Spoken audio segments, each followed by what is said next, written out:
out like we did today, give it our all. I mean, it's the ACC championship, and we're just looking to compete. Thank you, sir. Yes, sir. No problem. All right, Joel, 47 seconds left. 6 on the shot clock. Take your time out. What's that huddle like? It was calm. Coach was just telling us, if we do what he says, we're going to win the game. And we went out there. We tried to execute, but I mean, it was calm. It wasn't anything. No one was out of character or anything. It was just calm.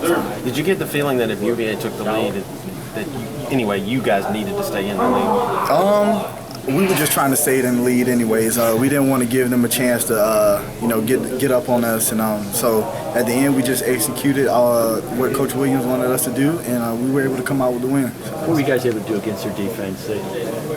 Less pack man, the pack zone, more man-to-man, but what were you guys able to do against them? Right. We were able to just move the ball. They're a team that really helps each other a lot. So we were able to set off-the-ball screens and let some of our guys like Justin and Marcus come off those screens and get good open looks, and we were able to do that, and we just executed, moved the ball, and it helped us.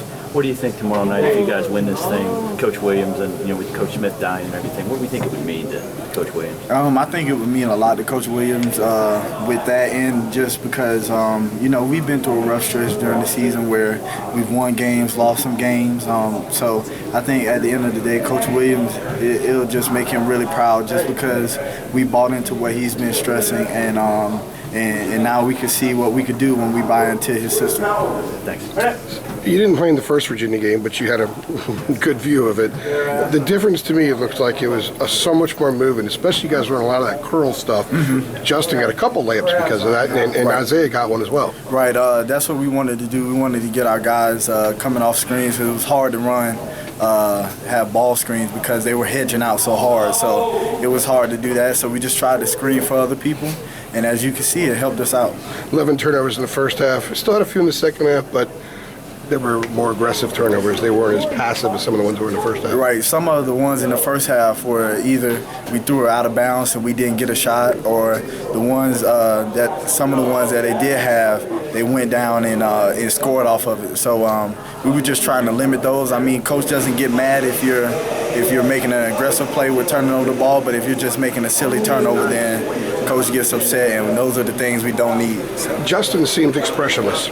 Seems to always be, no matter what's going on, it's the same moment for him in time. Yeah. Was there ever a time, maybe away from what we see, where some of his up and down struggles you could see kind of weighing in on him? I don't think so. Justin's always a guy that's always up. If he does have a bad game or anything, he takes that, takes what that feeling, and he tries to work harder. So Justin never gets down on himself.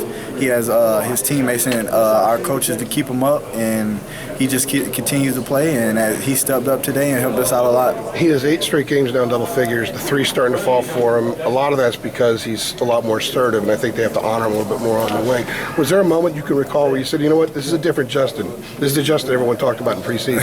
Yeah, it's just, I mean, you can't just, what I'm trying to say is you can't pinpoint a moment. Yeah, you can't do that stuff that Justin's doing without working hard. He's put in the work after practice. He's been out on the court after practice, just getting up a lot of shots, and that turned onto it helped him on the court, and that's why he's able to knock down the threes. Thanks, Simon.